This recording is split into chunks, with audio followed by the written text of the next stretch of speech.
Today we are going to take a poem of class 12th, that is My Mother at 66. First of all, we are going to just going to read the line. Driving from my parents' home to Cochin last Friday. As you already knowing that this poem is written by Kamla Das.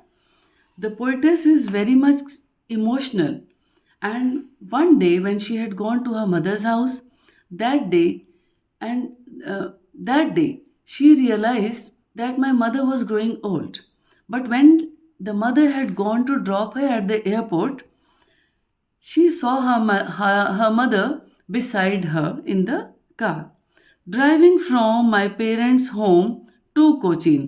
पहली line में clear है कि the poetess was going from her parents home to Cochin. She was going to Cochin from her mother's house.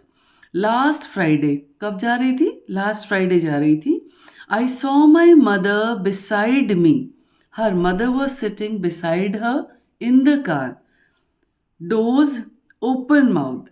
Now what happened? The mother was dozing because the mother was feeling, she might be feeling sleepy. तो थोड़ा सा उनको dose कर रही थी. Her mouth was open, so open mouth. Her face ashen like that. उनका face कैसा था? Ashen. Ashen is colorless. It was, getting grayish in color. थोड़ा डल हो गया था, डल फेस था. Like that of a corpse. Like that of. Like that of a corpse. कौन सी poetic device है यहाँ पर?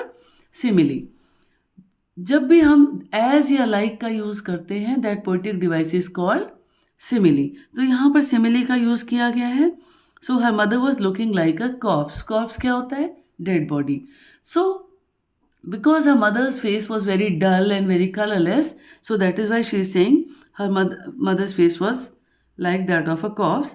And realized with pain. The poetess realized with pain, मतलब उनको बहुत तकलीफ हुई अपनी मदर को देख के, that the mother was growing old. Realized with pain that she was as old as she looked. Mother was looking very old. But soon put that thought away. एक और चीज बताती हूँ यहाँ पे. as old as अभी अभी मैंने बताया था आपको, जब as old as का यूज होता है या like का यूज होता है, that poetic device is called as simile. तो यहाँ पे भी वही simile यूज हुई है, that she was as old as she looked, but soon put that thought away. The mother tried to put that thought away. Why did she want to put that thought away? Because she did not want to, think this thing that I might lose her mother. जैसे एक बच्चे के अंदर हमेशा डर होता है कि वो अपनी माँ को खो देगा, in the same way, the poetess was also having that fear in her mind that she might lose her mother. Put that thought away and looked out at young trees sprinting. Now, what did the poetess do in order to just drive that thought away from her mind? उन्होंने अपने मन से उस thought को दूर करने के लिए, because she was getting pained, उनको दुख हो रहा था. तो what did she do? She started looking out of the car just to divert her attention. Looked out at young trees sprinting. यहाँ पे पोइटस ने देखा कि जब कार चल रही है तो कार बहुत फास्ट है. It is in a very fast, it is very fast. And the mother started looking out. The merry children spilling out of their homes. बाहर पोइटस ने क्या देखा कि कार जो है वो बहुत तेज़ी से जा रही है और बच्चे जो हैं घरों में से निकल के आ रहे हैं. They are very very happy. अब दो चीज़ें हैं यहाँ पे. एक तो मदर को देखकर उसे लग रहा है there is death on one side and on the other side at the same time there is life. The merry children spilling out of their homes. अब यहाँ पे ट्री स्प्रिंटिंग कौन सा पोएटिक डिवाइस है? यहाँ पर यूज हुआ है personification. When non-living thing is compared to a living thing, that is poetic device. That poetic device is called as personification. तो यहाँ पे ट्रीज को स्प्रिंट करते हुए कहा, ट्रीज दौड़ रहे हैं. ऐसा लग रहा है जैसे ट्रीज दौड़ रहे हैं क्योंकि कार आगे जा रही है, ट्रीज पीछे जा रहे हैं. तो उनको उससे कंपेयर किया हुआ है. The merry children spilling out of their homes. Merry children spilling, again personification, कि spill तो liquid करता है, बट यहाँ पे बच्चों के लिए यूज़ किया गया है कि बच्चे जो हैं वो बहुत तेज़ी से भाग रहे हैं, and they are very very happy, spilling out of their homes. But after the airport security check, but after that what happened, mother जो थी वो उनको एयरपोर्ट पे छोड़ने गई, और वहाँ जाकर क्या होता है, you all are already knowing this thing, कि एयरपोर्ट पर आप सिक्योरिटी चेक तक ही किसी को छोड़ने जा सकते हो. Beyond that, beyond a certain point you cannot go to see off somebody. Standing few yards away, अब जैसे ही वो वहाँ पर पहुँची, मदर एक लिमिटेड पॉइंट तक जा सकती थी, so the mother was standing at a few yards away, थोड़ी दूर पर मदर खड़ी हुई थी. I looked again at her, the poetess went inside, she again looked back at her mother, wan, pale. Mother का फेस कैसा था? Von, colourless था.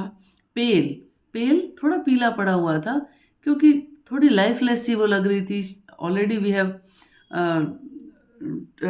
Have read that the mother was just looking like a corpse. तो थोड़ा सा उसको लगा कि मदर बहुत डल हो गई है, बहुत पेल दिख रही है. Pale as a late winter's moon, कि मदर का फेस कैसा था? It was late as a it was just looking like a late winter's moon. Again, as a, यहाँ पर भी कौन सी पोएटिक डिवाइस है? सिमिली. मदर का फेस कैसा लग रहा था? लेट विंटर्स मून की तरह. ये एक इम्पॉर्टेंट क्वेश्चन भी है जो कि रिपीटेडली एग्जाम्स में आ जाता है कि why was the mother's face looking like late winter's moon? Because the late winter's moon is very colourless, बहुत पेल होता है और बहुत कलरलेस होता है. That is why mother's face has been compared to late winter's moon, and felt that old familiar ache. Mother को बिल्कुल वैसे लगा.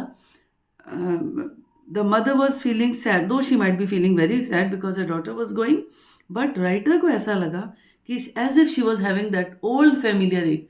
Old familiar ache क्या है? That she might lose her mother. मतलब जैसे बचपन में उसको लगता था कि मैं अपनी माँ को खो दूंगी. In the same way, again she felt that same old familiar एक, क्योंकि उसको पता है कि यही सेम पेन मुझे बचपन में भी होता था, when I always had a fear of losing my mother. Familiar एक, my childhood fear, same was the childhood fear that she might lose her mother. But all I said was see you soon amma. But उसने क्या कहा अपनी mother को? दूर से wave किया, and she said see you soon अम्मा. ऐसा उसने क्यों कहा? And what does this line depict? इस लाइन से हमें क्या पता लगता है? That she wanted to show optimism. थोड़ी माँ को खुशी हो, माँ के अंदर आशा हो कि मैं डेफिनेटली अगली बार अपनी बेटी से फिर मिलूंगी. So in order to show optimism, in order to show hope, she said see you soon amma. All I did was smile and smile and smile. बार बार उसने स्माइल किया अपनी मदर की तरफ. Whenever you have a smile on your face, the person who is standing in front of you feels a hope that definitely we are going to meet again. तो इसीलिए उसने smile किया ताकि माँ को अच्छा लगे, माँ को दुख ना हो, एंड वो फीलिंग भी हो कि हाँ, yes, definitely we are going to meet again. So I think I have made this poem clear to you. If you have any doubt, you can always ask me. Thank you.